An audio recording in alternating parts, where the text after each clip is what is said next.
아주 오래전 이스라엘 땅에는 사가랴라는 제사장이 있었습니다. 그와 그의 아내 엘리샤벳은 평생 하나님을 잘 섬겼지만 아이가 없었습니다. 두 사람은 모두 나이가 많았기에 아이를 포기하고 살아야 했죠. 그러던 어느 날 사가랴에게 놀라운 일이 일어났습니다. 주의 천사가 나타난 것입니다. 천사는 사가랴에게 말했습니다. 무서워하지 말아라. 내 기도가 들렸다. 내 아내 엘리샤벳이 아들을 낳을 것이다. 그 이름을 요한이라 하라. 사가랴는 믿기 어려웠습니다. 내가 늙었고 내 아내도 나이가 많은데 어떻게 그런 일이 일어납니까? 천사는 사가랴가 믿지 못한 대가로 한 가지 표징을 주었습니다. 이 일이 이루어질 때까지 너는 말을 하지 못할 것이다. 사가랴는 벙어리가 되어 사람들에게 손짓으로만 이 소식을 전해야 했습니다. 그리고 정말로 기적 같은 일이 일어났습니다. 엘리샤벳이 아들을 낳은 것이죠. 그 이름은 요한, 훗날 침례 요한이라 불리게 될 아이였습니다.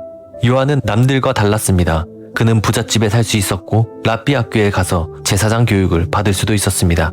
하지만 하나님은 그를 광야로 부르셨습니다. 요한은 거친 바위와 사막에서 살았습니다. 약대 털옷을 입고 머리에는 가죽띠를 두르고 메뚜기와 꿀을 먹으며 살았습니다. 왜 그렇게 살았을까요?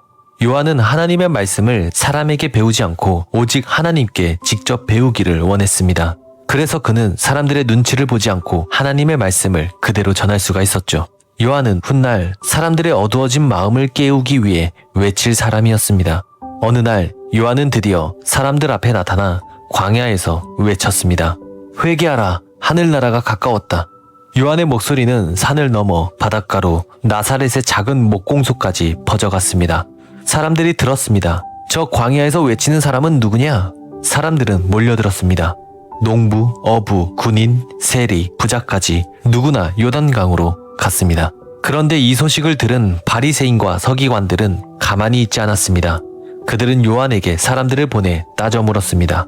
너는 누구냐? 네가 메시아냐? 아니면 엘리야냐? 요한은 고개를 저었습니다.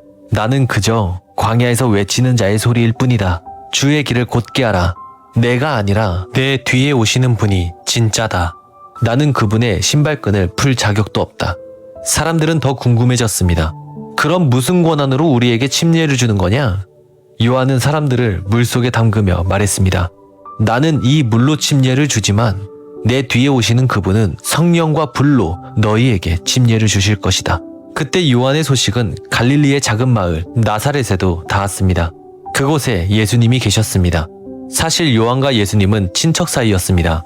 하지만 놀랍게도 두 사람은 한 번도 만난 적이 없었죠. 왜냐고요? 하나님께서 일부러 그들을 따로 살게 하셨기 때문입니다. 혹시라도 사람들이 저 둘이 짜고 친 거 아니냐 하고 의심하지 못하게 하신 것이죠. 드디어 때가 되었습니다. 예수님은 목수 일을 멈추시고 어머니 마리아와 가족들에게 작별 인사를 하고 요단강으로 향하셨습니다. 요한은 요단강에서 사람들에게 침례를 주고 있었습니다. 그런데 저 멀리서 한 사람이 다가왔습니다. 그분은 바로 예수님이셨습니다. 예수님은 요한에게 다가오셔서 말씀하셨습니다. 나에게 침례를 베풀어라. 요한은 깜짝 놀라서 물러섰습니다. 제가 주님에게 침례를 받아야지 어떻게 제가 드릴 수 있습니까? 예수님은 부드럽고 단호하게 말씀하셨습니다. 이제 허락하라. 우리가 이와 같이 하여 모든 의를 이루는 것이 옳다.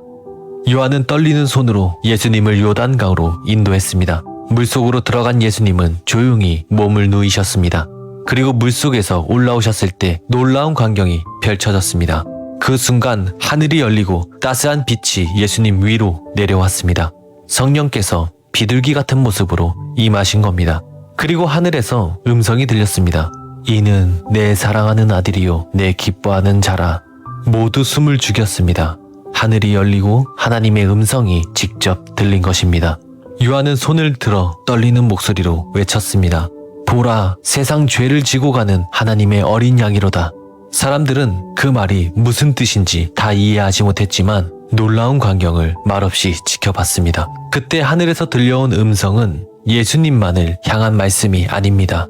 하나님은 예수님을 우리의 대표로 삼으셨습니다. 그래서 하나님께서 예수님께 말씀하신 그 말씀은 우리에게도 하신 말씀입니다. 우리가 약하고 넘어지고 실수투성이어도 하나님은 우리를 버리지 않으십니다. 하나님은 우리에게 말씀하십니다. 너는 내 사랑하는 아들이고 내 사랑하는 딸이다. 내가 너를 기뻐한다.